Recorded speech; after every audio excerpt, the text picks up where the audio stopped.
My name is Darya Raker, and I am playing for PV14U water polo.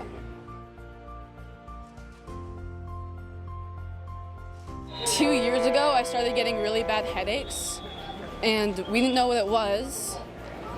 And after a while, the doctors were able to find out that it was long COVID, or POT syndrome.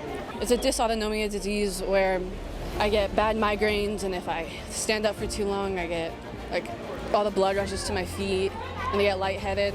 I had to stop playing for a while, and it was really difficult to handle.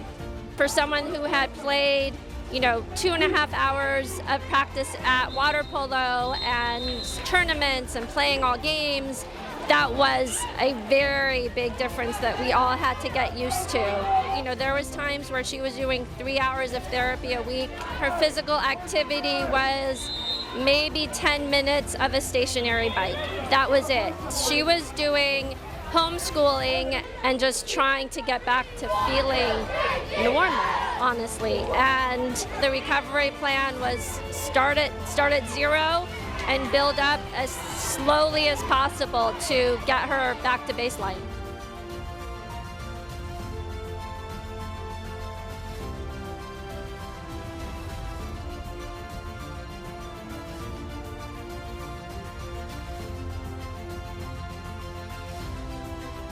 My only goal was just to get to JOs and just to be there.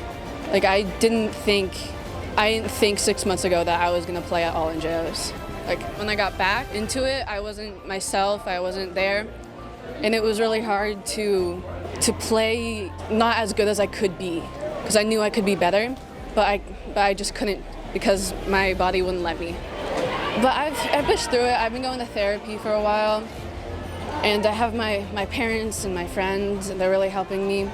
And I was hoping to play 1/4 of JOs, and now I've played 2 full games so far, and I'm really happy I've gotten this far because I pushed through and I got it.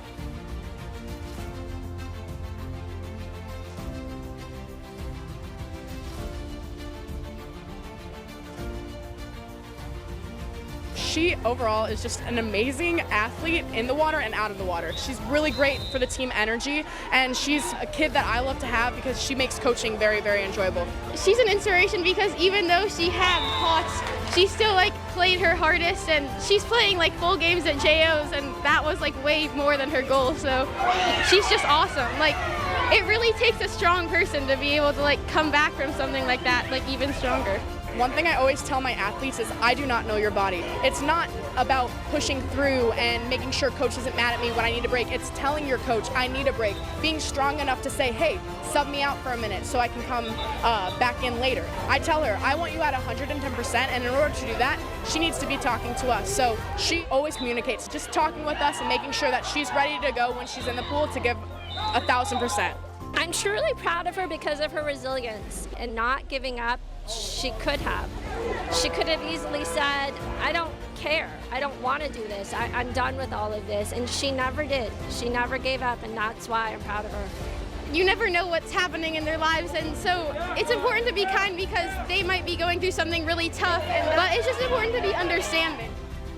I would just say, just take it one step at a time. You're gonna get where you need to be, and you don't need to rush things. You're gonna get there.